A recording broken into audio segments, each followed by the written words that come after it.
Okay, तो चलो अभी अपन नया चैप्टर शुरू करते हैं। अपना सेकंड चैप्टर हो गया था बराबर। सेकंड चैप्टर वाज डन, अपन ने बेसिक टर्मिनोलॉजीज देखी बराबर, बेसिक टर्म्स देखे अपन ने। थर्ड चैप्टर जो है अपना, it will be Indian accounting standards. ठीक है, इंडियन अकाउंटिंग स्टैंडर्ड्स मतलब अकाउंटिंग कैसे करोगे।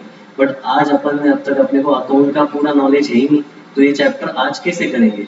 और जो पहला चैप्टर था वो बेसिक थियरी था, वो अपन ने भी स्किप कर दिया था। वो मैंने बोला था कि अपन फेस टू फेस करेंगे, तो ये जो दोनों चैप्टर्स है वो अपने फेस टू फेस हो गए, क्योंकि वरना ये लेक्चर बहुत बोरिंग हो जाएगा। वरना ये ये भी फेस टू फेस हो जाएगा जब अपना नेक्स्ट मंथ लाइव क्लासेस शुरू हो जाएंगे फेस टू फेस। अभी अपन जाते हैं फोर्थ चैप्टर पे, again a very easy chapter. ठीक है, बहुत ही ज्यादा इजी चैप्टर है। चलो फिर अभी अपन देखते हैं fourth chapter, basis of accounting. ठीक है, बेसिस ऑफ अकाउंटिंग। ठीक है, अकाउंटिंग के दो बेसिस है, एक रहेगा कैश बेसिस और दूसरा रहेगा अक्रूवल बेसिस।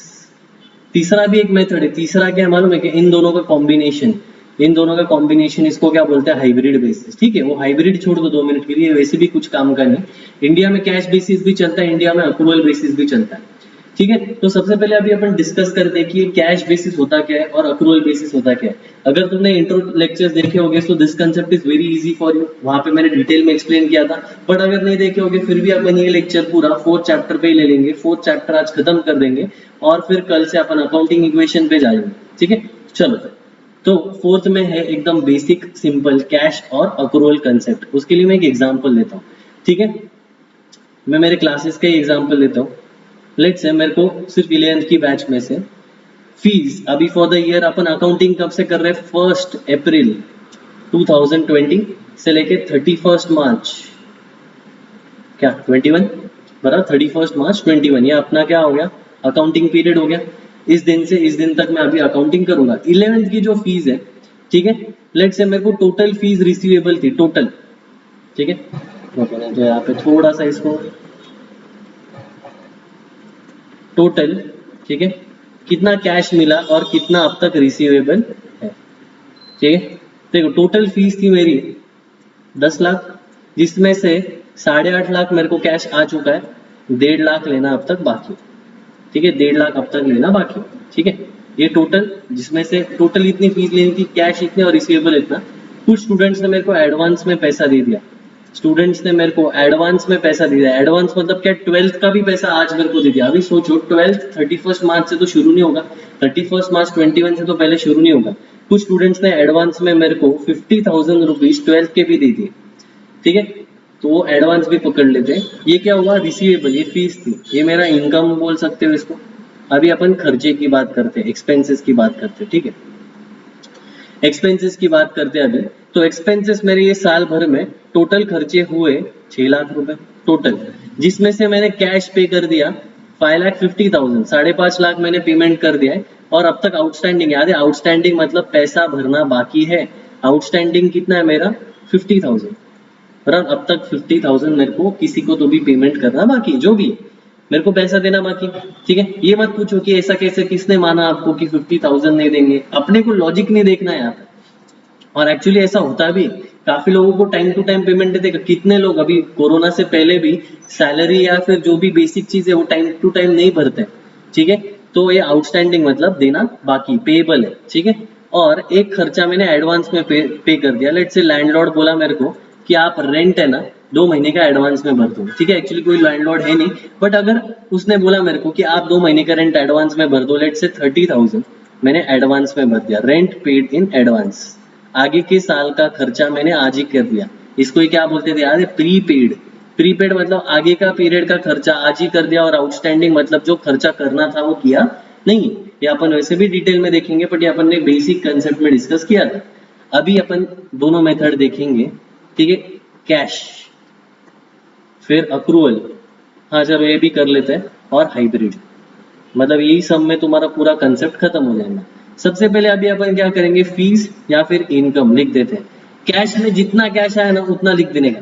देखो कैश में मैं कितना लिखूं, ये 8.5 लाख लिखूंगा सिर्फ बराबर। कैश में मैं कितना लिखूंगा, जितना कैश आया उतना 8.5 लाख रुपए। 1.5 लाख मेरे को आया है क्या, ये जो 1.5 लाख ये मेरे को आया क्या पैसा अब तक, नहीं आया ना, ये रिसीवेबल है तो ये मैं लिख सकता हूँ कि नहीं। पर कुछ स्टूडेंट ने एडवांस दे दिया मेरे को, तो मैंने यहाँ पे रिसीवेबल का कुछ पैसा लिखा क्या? नहीं, मैंने यहाँ पे रिसीवेबल कुछ भी नहीं लिखा, पर मैंने एडवांस लिखा क्या? यस, क्योंकि उसका कैश तो मेरे को मिल चुका है ना। तो टोटल कितना फीस आया मेरे को कैश बेसिस में? 9 लाख रुपए। देखो मैंने क्या किया, सिर्फ जितना कैश मिला है ना उतना मैं लिखते गया। 8.5 लाख रुपए मिला कैश, ये अब तक मिला नहीं है, और स्टूडेंट ने एडवांस दे दिया, मतलब ये कैश, ये छोड़ के अगले साल का कैश कितना दिया? 50,000 कैश तो आया ना, वरना एडवांस कैसे होता था। ठीक है, अभी एक्सपेंसेस की बात करते हैं। एक्सपेंसेस, हाँ देखो पेड कितने कैश में? 5.5 लाख रुपए पेड है, तो मैं 5.5 लाख रुपए लिख देता हूँ यहाँ पे पेड, यहाँ पे रिसीव्ड लिख देता हूँ। ठीक है, हाँ अब तक पेएबल, जो खर्चे अब तक देने बाकी, पेएबल में कैश जाता है क्या? कभी भी नहीं। ये जो पेएबल है ये अब तक पैसा देना बाकी, तो ये लिखेंगे क्या अपन? नहीं। और फिर क्या लिखेंगे? पर ये जो रेंट इन एडवांस पे कर दिया, प्रीपेड, प्रीपेड, प्रीपेड मतलब क्या? पहले ही भर दिया, वो तो लिखेंगे ना, क्योंकि ऑलरेडी खर्चा दे दिया लैंडलॉर्ड को 2 महीने का, अगले 2 महीने का रेंट आज ही भर दिया, तो वो भी यहाँ पे मैं लिख दूंगा 30,000 रुपीज। ठीक है, तो ये कितना आया? 5,80,000। तो मेरी फीस आई इतनी, इसको ए पॉइंट बोल देता हूँ। मेरा खर्चा हुआ इतना, इसको बी पॉइंट बोल देता हूँ। तो मेरा प्रॉफिट कितना होगा? अभी प्रॉफिट होगा ए माइनस बी, तो ये कितना बचा फिर? 3,20,000, ये मेरा प्रॉफिट हुआ। ठीक है, इतना मेरे पास कैश पड़ा रहेगा, क्योंकि देखो इतना कैश आया था करंट ईयर की फीस, इतने अगले साल की फीस मेरे को आज आ गई, टोटल इतना आ गया।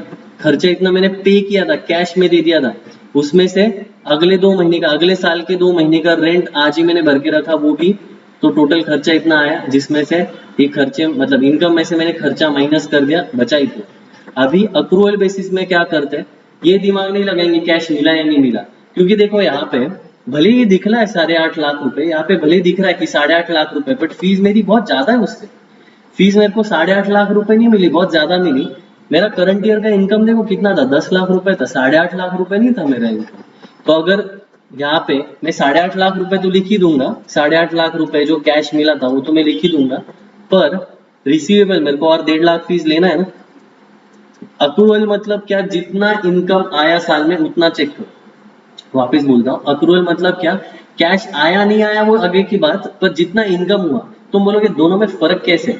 ठीक है, अभी 4 स्टूडेंट्स ऐसे हैं जिन्होंने एडमिशन किया है। ठीक है, जिन्होंने एडमिशन किया है, लेट से उनकी फीस टोटल है 30,000, बट उन्होंने अब तक 2,000 रुपीज ही भरे।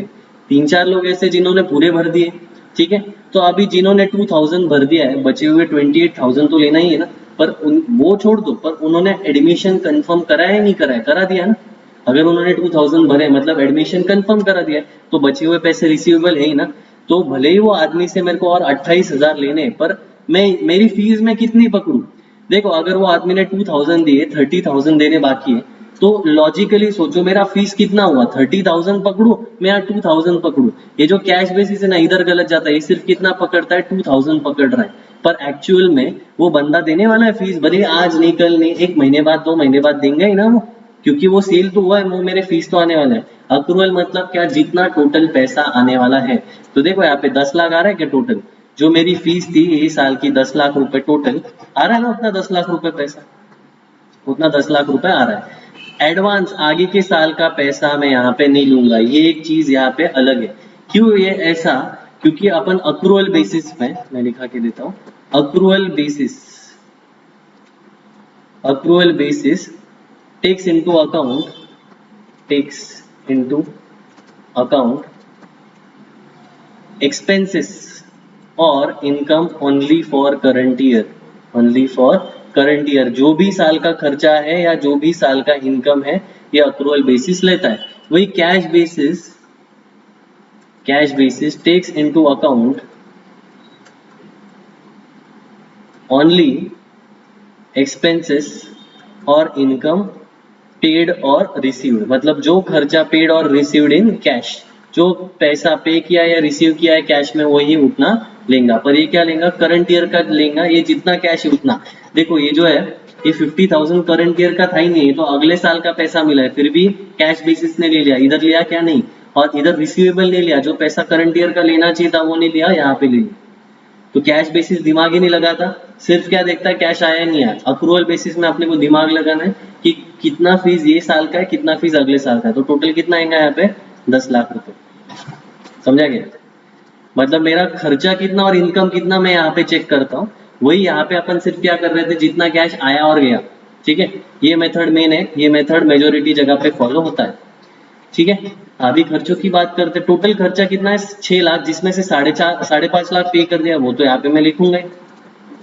जिसमें से 5.5 लाख रुपए पे कर दिया है, 50,000 देना बाकी है, कभी तो देना ही पड़ेगा, तो 50,000 भी मैं पेबल में डाल देता हूँ। 50,000 देना बाकी है। प्रीपेड, अगले साल का खर्चा मैंने आज ही भर दिया। अगले साल का अकाउंटिंग करते क्या अपन इसमें अप्रूवल में? अगले साल का अकाउंटिंग अपन यहाँ पे नहीं करेंगे। तो ये टोटल कितना हो गया, 6 लाख।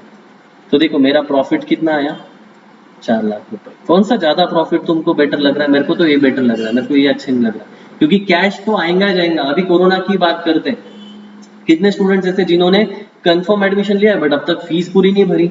तो फिर तो क्या, मैं तो मतलब अगर मेरे को स्टूडेंट्स की फीस डालनी है, अगर मेरी फी 5 लाख रुपए है, हार्डली लोगों ने 1.5 लाख रुपए पे कर दिया, तो मैं क्या 1.5 लाख ही लिखूं? ऐसा थोड़ी चलेगा। जितना मेरा इनकम है, जितना मेरे को कभी तो रिसीव होने वाला है, ये अमाउंट पेन है ना, बराबर।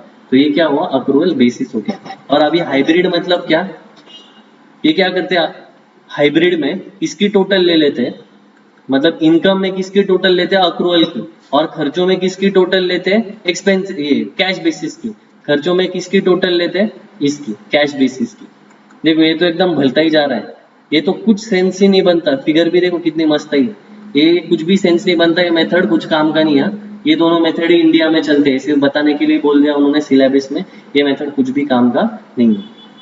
तो आप तुमको समझ गया हो, थोड़ा सा थियरी में पढ़ता हो अभी। Cash basis, cash basis is the system which which transactions are recorded when cash is transacted. मतलब जब कैश आता है और जाता है। It means revenue is recognised on receipt of cash. मतलब फीस कब रिकॉग्नाइज करोगे, जब कैश आएगा। रिकॉग्नाइज मतलब बुक्स ऑफ अकाउंट्स में लिखना, ठीक है। Likewise expenses are incurred when they have been paid. Expenses incurred, expenses कब लिखोगे, जब पे हो जाएंगे तभी। The difference between total expenses and income is gone to profit and loss. ये देखो, ये प्रॉफिट एंड लॉस निकाला ना अपन ने, प्रॉफिट आया यहाँ पे, ठीक है। यहाँ पे आउटस्टैंडिंग, ये जो देखो यहाँ पे क्या क्या था, आउटस्टैंडिंग एक्सपेंसेस पेएबल, यहाँ पे कंसीडर हुए क्या, नहीं हुए। आउटस्टैंडिंग एक्सपेंसेस यहाँ पे नहीं हुए। और एडवांस में, सॉरी, ये रिसीवेबल, ये भी यहाँ पे कंसीडर नहीं हुआ। वहाँ पे देखो बोला है, outstanding and prepaid expenses and income received in advance और accrued income is not considered.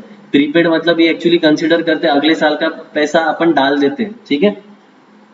Receipts and payments prepared in case of not for profit such as charitable institutions, clubs, schools is case of, जहाँ पे अपने को true profit and loss निकालने की जरूरत नहीं ना, वहां पे मतलब कौन से, चैरिटेबल ऑर्गेनाइजेशंस, चैरिटेबल ऑर्गेनाइजेशंस, ठीक है। चैरिटेबल ऑर्गेनाइजेशंस में बहुत ज्यादा चलता है।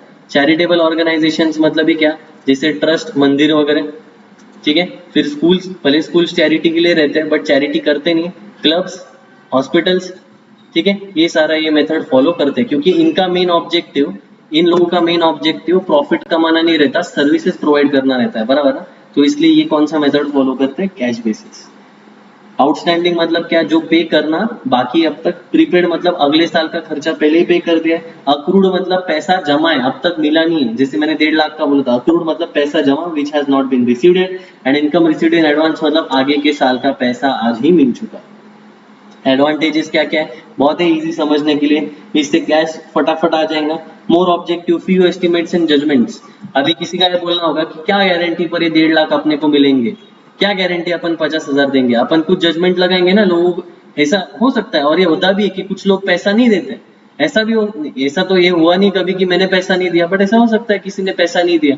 तो ये अंदाज कैसे लगाएंगे, ये जजमेंट्स कैसे निकालेंगे। इसलिए क्या है, ये मेथड में टेंशन नहीं, जजमेंट्स नहीं, इसे अंदाज नहीं लगाना पड़ता लोग पैसा देंगे या नहीं देंगे। Suitable where most of the transaction is on cash basis. Majority कहाँ पे चलता है, कैश बेसिस में, जहाँ पे कैश में ट्रांजेक्शन हो गए उधर सुटेबल। डिसएडवांटेज देखो, प्रॉफिट ये कुछ भी आ रहा है, कभी कभी ज्यादा भी आएगा कम भी आएगा। It ignores outstanding, it does not follow matching principal. Matching principal मतलब ही क्या, अगर तुमने रेड कलर का शर्ट पहना है, ठीक है, और व्हाइट कलर की पैंट पहनी है और येलो कलर के शूज पहने, बोलो कितना घटिया लिखेंगे। कुछ स्कूल्स के ऐसे यूनिफॉर्म भी है, ठीक है, तो वो ठीक है, वो जान दो। रेड, सोचो रेड कलर का शर्ट, पर्पल कलर का ब्लेजर, व्हाइट कलर की पैंट और येलो कलर का शूज, कितना गंदा लगेगा। बट वही अगर लाइट ब्लू कलर का तुमने शर्ट पहना है और डार्क ब्लू कलर के जीन्स या ट्राउजर जो भी है वो तुमने पहने, थोड़ा सा बेटर लगेगा ना, या नहीं लगेगा। बराबर। तो मैचिंग मतलब क्या, जितना खर्चा हुआ उतना ही इनकम है। देखो यहाँ पे मैचिंग कंसेप्ट हो गया, पूरे साल का इनकम पूरे साल का खर्चा, अगले साल का मैंने डाला ही नहीं, पूरे साल का इनकम और पूरे साल का खर्चा यहाँ पे डाल के छोड़ दिया, बराबर है ना। इलस्ट्रेशन 1 देखो वहां पे उन्होंने दिया है, Ashok had cash sales of 3,90,000 and credit sales, credit मतलब क्या, उधारी का। His expenses were 2,70,000 out of which 80,000 is still to be paid, find out the income। बहुत सिंपल है, बहुत सिंपल है, ठीक है। ये कैश बेसिस पे कर देते हैं, ठीक है। उसके क्या क्या सेल हुए, कैश सेल्स, कैश सेल्स अपन लिखेंगे यहाँ पे, कैश सेल्स उसके कितने हुए 3,90,000। क्रेडिट उधारी पे सेल्स, कैश में लिखते क्या, उधारी पे पैसा आया ही नहीं तो यहाँ पे लिखेंगे क्या, नहीं, ठीक है। तो ये टोटल कितना हो गया 3,90,000 सेल्स का टोटल, टोटल सेल्स। अभी एक्सपेंसेस उन्होंने दिया था, उसके टोटल खर्चे थे, देखो कैश एक्सपेंसेस, क्रेडिट एक्सपेंसेस मतलब अब तक पे करना बाकी है, और मैं यहाँ पे लिख देता हूँ टोटल। देखो यहाँ पे उन्होंने सब में क्या बोला है, टोटल बोला है। टोटल एक्सपेंसेस कितना दिया है, 2,70,000 रुपए। एक मिनट यहाँ पे नहीं, देखो टोटल एक्सपेंसेस कितना दिया है 2,70,000, और उसमें से 80,000 is still to be paid. तो 80,000 देखो, अगर मेरे को ये निकालना है, यहाँ पे मैं एक इक्वेशन बना देता हूँ, total expenses is equal to cash plus credit expenses बराबर, cash plus credit expenses. Cash expenses देखो ये दिया नहीं है, ये 2,70,000 दिया है, फिर ये 80,000 दिया है, तो मतलब कैश एक्सपेंसेस कितना, तो ये कितना आएगा, फिर ये यहाँ पे किधर निकल जाएगा, यहाँ पे निकल जाएगा 2,70,000 में, सॉरी ये प्लस साइन है, प्लस, सॉरी प्लस साइन, ये माइनस हो जाएगा ना यहाँ पे, ये प्लस साइन है, दोनों का ऐड करना है, तो ये कितना आएगा फिर 1,90,000 कैश एक्सपेंसेस। यहाँ पे प्लस मतलब यहाँ पे माइनस में निकल जाएंगे ना, कैश एक्सपेंसेस कैसे आया वो 2,70,000 माइनस 80,000, ठीक है। तो कैश एक्सपेंसेस ही सिर्फ यहाँ पे लिखना है 1,90,000, क्रेडिट लिखना ही नहीं, तो प्रॉफिट टोटल एक्सपेंसेस कितना आया इधर के लिए 1,90,000, फिर प्रॉफिट कितना आएगा, प्रॉफिट आएगा A minus B, sales minus expenses, तो कितना आएगा प्रॉफिट 2,00,000 रुपए, समझा क्या, ये यहाँ पे ऐसा आएगा। अभी अपन अक्रूवल बेसिस देखते हैं। Under accrual basis unlike cash basis it is recorded when it is earned और अक्रूड, मतलब जब पैसा मिलता है, ठीक है, बराबर। For example credit sale is recognised, similarly if an expenses has been incurred but payment has not been made, मतलब भले ही पैसा नहीं मिला उसको क्या करना है, रिकॉर्ड है, तो मैंने पहले बता दिया था। अक्रूवल बेसिस नेक्स्ट पैराग्राफ पे, अक्रूवल बेसिस बहुत ही एकदम बेस्ट चीज है। इन्होंने सिर्फ ऊपर एक एग्जांपल दिया था, rent for the month of March not been paid still will be recorded as expense, कोई खर्चा पे नहीं किया फिर भी उसको खर्चे में डालोगे, कोई इनकम अब तक मिला नहीं फिर भी उसको इनकम में डालोगे। Accrual basis is in the concept of realization and expiration following two principles revenue recognition and matching, ये अपने को थर्ड चैप्टर में करना है, ठीक है, ये पेंडिंग। Accrual basis वहाँ पे आउटस्टैंडिंग और प्रीपेड देखा जाता है, ठीक है। Companies Act requires to follow accrual basis, companies के लिए जो रिलायंस टाटा इंफोसिस जैसे कंपनीज है उनको अक्रूवल बेसिस करना कंपलसरी। एडवांटेजेस देखते हैं उसके, मोर साइंटिफिक एंड लॉजिकल है, पूरा पिक्चर दिखता है, प्रॉफिट बराबर आता है, डिस्क्लोजेस करेक्ट प्रॉफिट हुई, it reflects true profit and loss during the accounting period wide acceptability, मैंने जैसे बोला है कि अक्रूवल बेसिस ही मेजॉरिटी चलता है, ठीक है। कैश बेसिस जिनको आता नहीं है ना अकाउंट्स वो फॉलो करते हैं। ट्रू फाइनेंशियल पोजीशन भी समझता है, नुकसान क्या है, सिर्फ थोड़ा सा दिमाग वाला है, इतना सिंपल नहीं, इलेबरेट मतलब गदड़ काम ज्यादा है, and quick appraisal is not possible, उसको निकालने के लिए टाइम लगेगा, ठीक है। अभी अगर यही एग्जांपल पकड़ा तो यहाँ पे क्या होगा, कैश सेल्स इधर लिख देंगे, इधर तो अपन वो लिखते ही है, और कैश एक्सपेंसेस भी लिखते हैं, क्रेडिट सेल्स भी लिखेंगे ना अपन यहाँ पे। क्रेडिट सेल्स कितने थे यहाँ पे उसके 1,60,000, ठीक है, और इसके ये कितने थे 70,000 नहीं कितना था वो 80,000, तो ये कितना है 2,70,000। देखो अभी प्रॉफिट कितना आ रहा है 2,70,